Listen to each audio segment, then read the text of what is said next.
This is the Farm Monitor. For over 50 years, your source for agribusiness news and features from around the Southeast and across the country, focusing on one of the nation's top industries, agriculture. The Farm Monitor is produced by one of the largest general farm organizations, the Georgia Farm Bureau. Now here are your hosts, Ray DeLessio and Kenny Bergamy. Hey there, welcome to the show. Jennifer Parson holding things down this week while Ray and Kenny are out on assignment.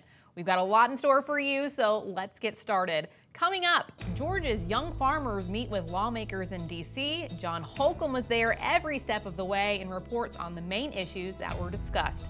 It's a celebration of both the past and future at the annual Georgia FFA State Convention, where thousands of members gathered to receive awards, meet with industry experts, and reunite with old friends.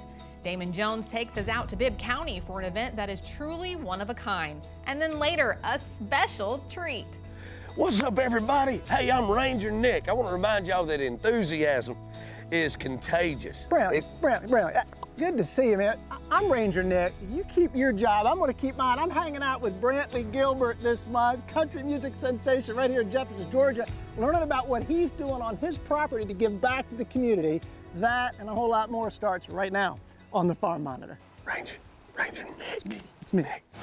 In a tradition spanning nearly 40 years, Georgia Farm Bureau's young farmers and ranchers made their annual trip to Washington, D.C. to voice agricultural concerns and meet with lawmakers.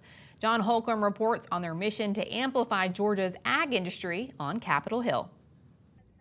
It was a busy week in our nation's capital for Georgia Farm Bureau young farmer and rancher members as they worked to advocate for the Georgia ag industry with lawmakers in D.C., something that's vital to the organization and its members as they got to put a face with a name to those that ultimately make those policy decisions that affect them back home on the farm.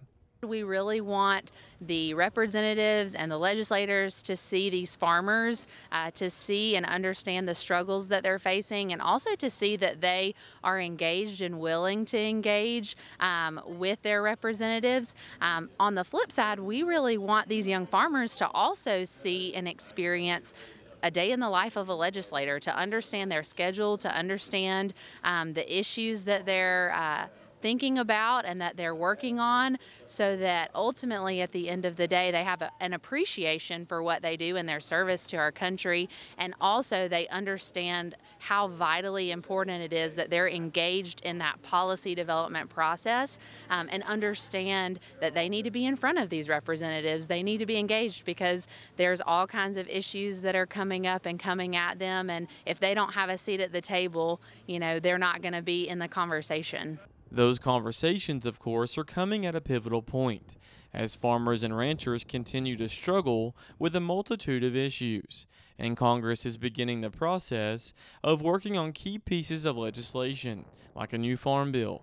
We're faced in a time now where farming to make a living is as hard as it's ever been, if not more so. We're dealing with a lot more increases in input prices, whether that be your actual material uses or what you're paying in labor, or lack of labor for a lot of people. So right now is a good time to kind of address all that. With it being a farm bill year and it being an election year, there's more emphasis on getting a deal done, and a deal that kind of represents the modernization that's happened in ag, and how we need to have these programs more reflective of what exactly the climate in agriculture is today. So whenever we can bring up people, and there's an urgency to get some of these things done when it comes to ag programs. The importance of this trip can't be overstated, as it puts the grassroots process to work and shows members that change is very much possible when you're involved, intentional, and willing to have conversations. Farm Bureau is first and foremost a grassroots organization, and without having the chance to come up here and share our thoughts and our opinions and our needs with our representative, the grassroots doesn't work. And so having this opportunity to get in front of our representatives, our senators, and share that message with them is of utmost importance, because if we don't share our story, it's left up to other people, and that story often gets diluted and misinterpreted, and it's no more powerful than when it comes straight from the farmer or rancher's mouth. And that's what we're up here to do in D.C. and share that message. Reporting in Washington for the Farm Monitor, I'm John Holcomb. Meantime, it's quite a sight when members don the trademark jacket and gather in Macon for the annual FFA State Convention. From inspirational messages to career expos, Damon Jones shows us how this event offers more than just awards, but a platform for growth and connection. There was no shortage of corduroy around Macon as more than 6,000 members of Georgia's FFA were on hand for the 96th Annual State Convention. And with every corner of the state being represented, it was a rare opportunity for those in attendance to make friends from all walks of life. Yeah, we're really fortunate. We have almost 400 FFA chapters in our state. From the very southern tip to the very northern tip and in between. We have little places, little chapters, big chapters. We're in Fulton County. We're in the smallest, most rural county. So it's cool for those students to come here and get to see what their peers are doing. Some of them know each other. It's a reunion when they come here.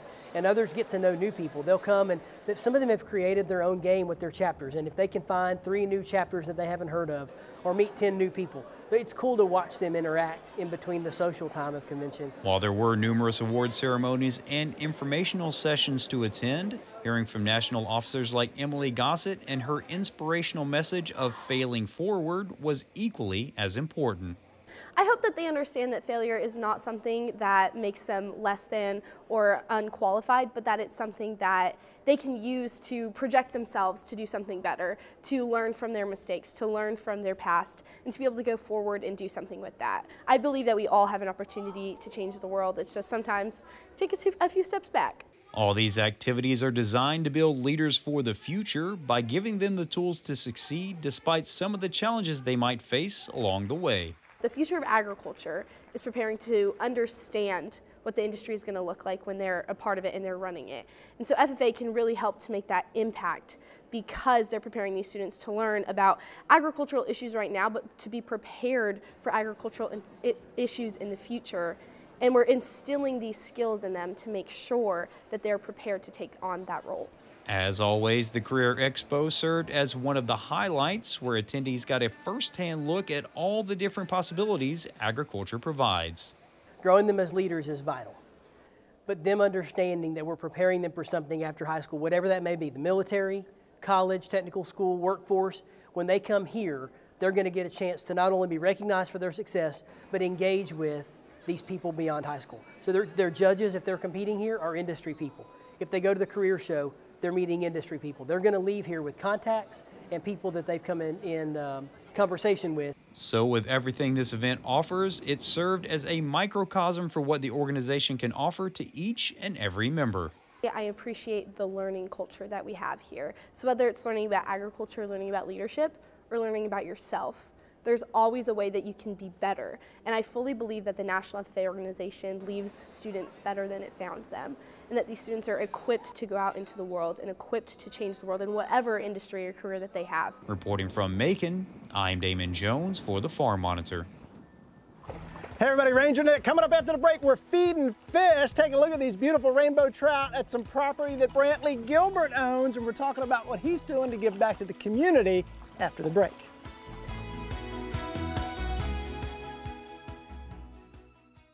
Georgia Farm Bureau membership is one of the many ways that you can support agriculture in our state.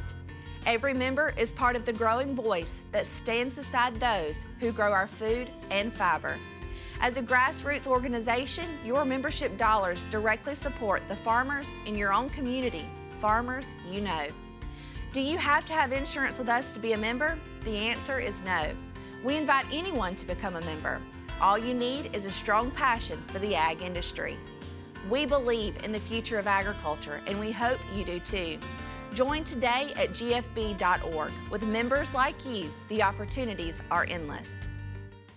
If you are or know Georgia Farm Bureau members ages 18 to 35, listen up. Registration is now open for the Young Farmers and Ranchers Summer Leadership Conference. This annual event will take place on Jekyll Island, July 17th through 20th, 2024. At this conference, we are equipping and preparing the future of agriculture to lead our industry. Join fellow young farmers from across the state for a time of growth and networking.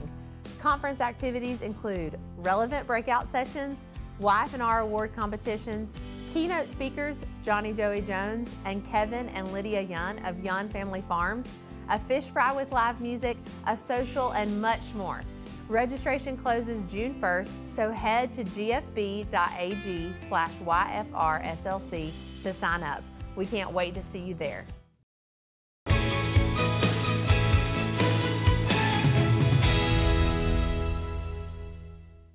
Over the past decade, Ranger Nick has journeyed from one end of the state to the other, interviewing individuals from every corner of society. But this month, he's stepping into the world of country music, spending time with a true Georgia native who's captured the essence of the South in every lyric he pens.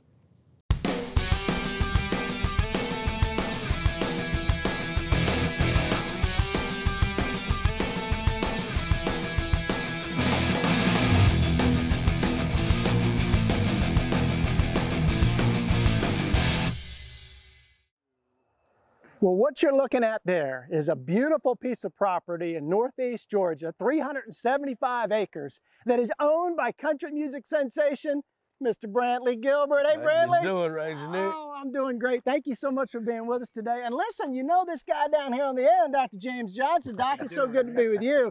Listen, we're out here on this piece of property, and one of the things I want to talk about today is Brantley's ideals of giving back. The idea of country music and the ties to farm and faith and the land. I want to talk about another F, and that's forestry. And that idea of managing this landscape. Brantley, when you got this piece of property, how did you involve James down there? JT, as we call him. One of the first things I've done with the property in Alabama that we had, you know, we learned from some mistakes. And when we got here around the house in Georgia, I knew this was, I looked for 15 years for a farm. And when we found this one, I knew it was the one.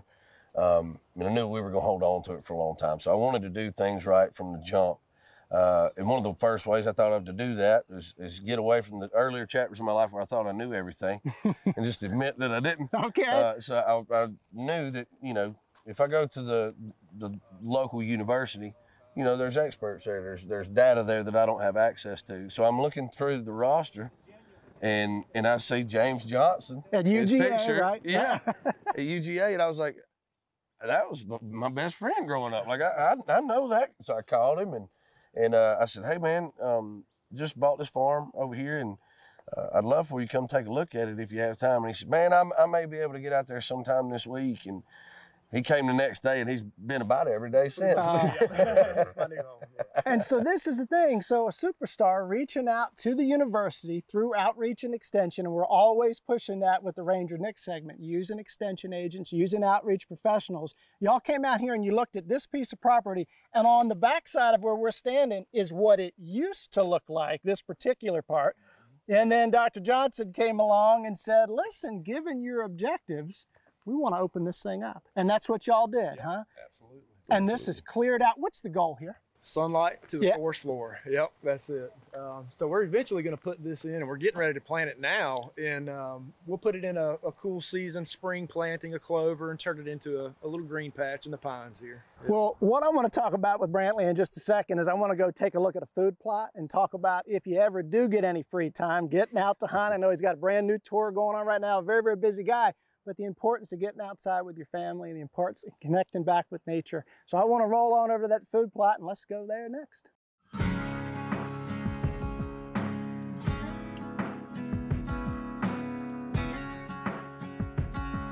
ahead and crank this on up. All right, as we fly along by Brantley Gilbert's beautiful deer stand and over this beautiful food plot, we're standing down here and I want to bring Dr. Johnson back in. And I want to talk about Brantley's relationship with Dr. Johnson and bringing in an expert to help figure out how we're going to take care of the deer out here. Because Brantley, you're all about spending some time in the woods hunting. Absolutely. The family out, getting the kids out. So James, what are we going to do? What is being done out here to create a place for deer to eat? I can see this feeder. What about the green stuff? Absolutely. So this is one of Brantley's larger food plots here on the farm. And we've got it planted in a cool season mix right now. So it's a bit of a buffet, if you can think of. So all kinds of stuff out here, legumes, brassicas, grasses, all cool season mixes. All right. We planted a screen down the road there to break this food plot in half. And that makes the deer feel a little more secure, give us a little more daylight hunting opportunities. Look at how much Brantley cares about these deer. Did you know this? I mean, they're making them feel secure and welcome, and it makes them feel safer, so they're going to come out. You were telling me before we started taping that if you're coming up this hill, those deer can't see you because of that blind of vegetation. This is solid green wall, deer can be down there, and we can come up the back to enter the deer stand, and they never see us. And what's so cool about this, involving extension and outreach, Brantley Gilbert reaches out to James Johnson, gets that expertise, that lifelong friendship, and you're really relying on that expertise from UGA. Absolutely. And you know, one of the things we talked about as far as networking is most educated people who know what they're talking about are not afraid to reach out to other educated people. So if he doesn't know the answer, or even if he does, you know, he can access the network that's there at UGA or through the contacts he's met through the years doing what he does for a living. You know, I have to remember that I know a little bit. I've learned some things through the years. I love learning from him, you know, but I write songs for a living. So when it comes to what we want to do with this farm, I have to default to somebody that has a doctorate in that data, that information, and that skill set to make it better. You know, it's been wonderful for my family. One of the reasons I looked for a farm for 15 years is, you know, I always wanted a farm, but especially when I became a husband and a dad, you know, it changes everything. Sure. And you don't meet many kids that grow up on a farm that don't understand work ethic. You know what I mean? That are spoiled rotten, aren't afraid to get their hands dirty. And man, my kids get here and they're different kids. Yeah. You know, they don't spend their time ever, even where we live now, they don't get a lot of screen time a day. And when they get out here, you know, my son said the other day, he said, "Daddy, I don't need toys at the farm." That's a great line. Yeah. It was all, you know what I mean? Yeah. It was like, that was amazing. Yeah. I'm not a crier, but you know, spending time with them out here, you know, JT bringing his girl out to hunt and fish, and man, it's just it's an irreplaceable feeling.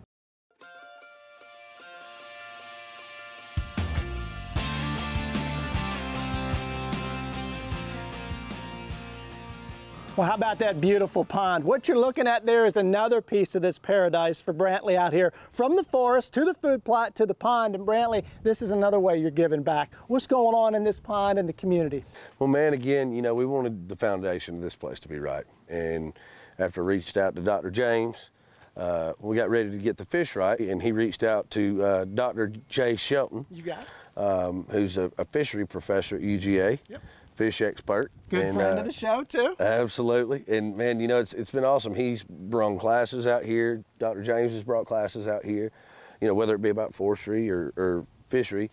You know, so we like to think, you know, we kind of give back to the college a little bit. A lot of the UGA football players will come fish here. A lot of the local high school kids come and fish here. And it's an awesome way to give back, you know, because I remember when I was around college age, high school age, I wasn't really dipping off to go fishing. So I think there's a lot worse things they could be doing. Right. And we tell them as long as they watch out for the alligators, they're good to go. But we've got, so this is mostly trophy bass pond right here. Then we've got the kiddie pond. So anything under 2 pounds that's caught over there goes in here. Okay. This has a lot of rainbow trout in it. Yep. Move over to the beach. We call it the beach pond because there's a beach on it. Okay. It's got feed train bass and striper. And then the last pond's got a little bit of everything, including some 20, 30-pound cats. Oh my gosh. So they can have a lot of fun and make a day out of it out here, you know, and it's been great for our kids too, especially these rainbow trout have been a lot of fun. You know, they come out and the minute the line hits the water, you know something's tagging it. So it's been a lot of fun. And for them to know that they're coming out to your place and this idea of you giving back to the community, it's just a really wonderful story. I can't thank you enough. Oh, man. Thank you, Brantley. Thank you. And coming. Be careful on the road. This guy's busy on the road with the tour. While you're online checking out Brantley Gilbert and all the things he's got coming up with the tour stops, check out the Ranger Nick Facebook page and the Farm Monitor Facebook page and see what's going on there. And until next time, for the Farm Monitor, as we always say, I'm Ranger Nick, reminding you that enthusiasm is contagious. Yes. So pass it on. Y'all, thank you so much for watching. We'll see you right back here again this time next month. Enthusiasm.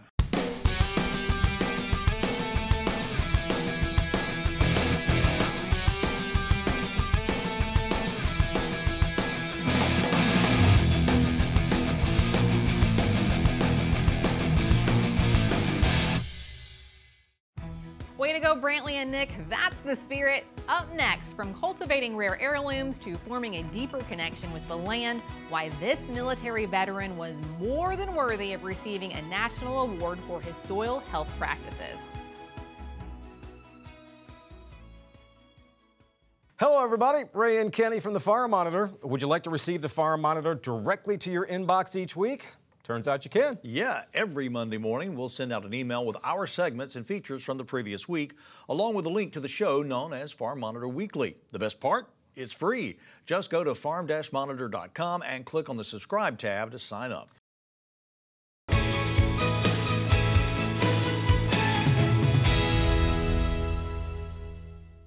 Finally this week, chalk up yet another award for John Jackson, founder of Comfort Farms in Milledgeville. The latest honor, Soil Health Champion by the National Association of Conservation Districts. This adds to his impressive accolades, including the 2023 Conservationist of the Year title from the Georgia Association of Conservation Districts. Beyond the awards, Jackson's distinction lies in his steadfast commitment to conservation and soil health, as noted by the GACD.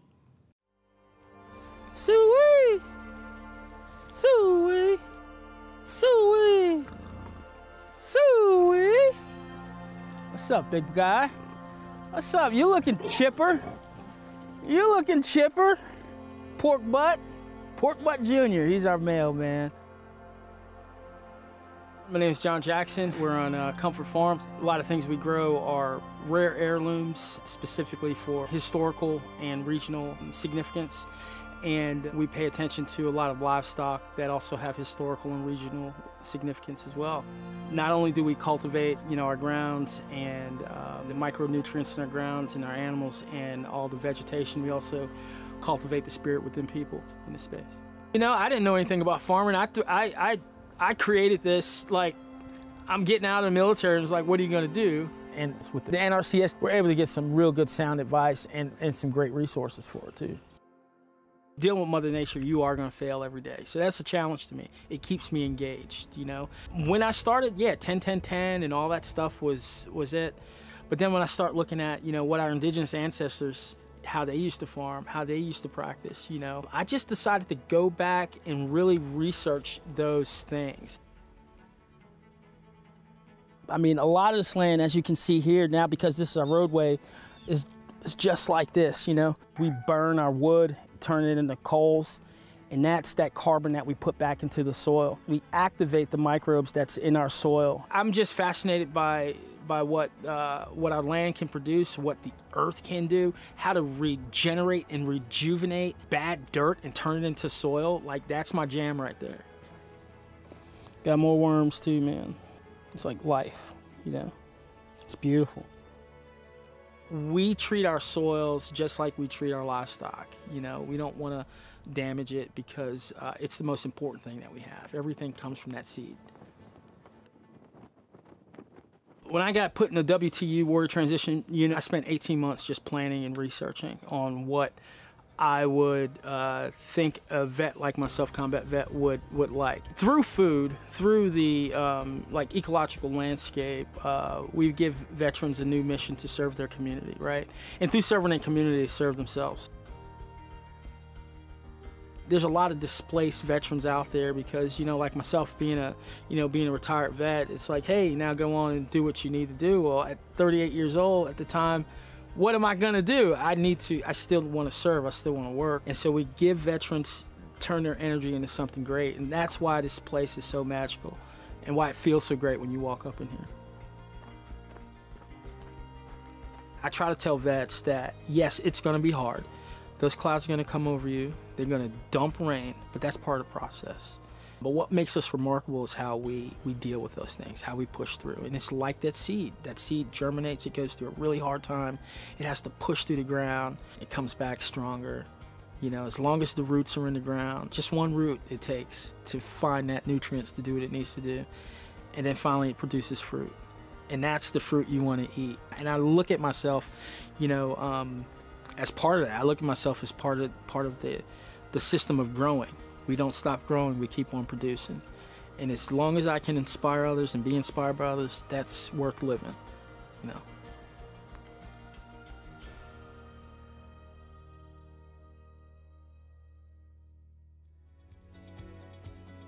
Way to go, John. Congratulations. Unfortunately, that music means we are done for the time being. On behalf of everyone here at the show, thanks for watching, stay safe, and have a great week.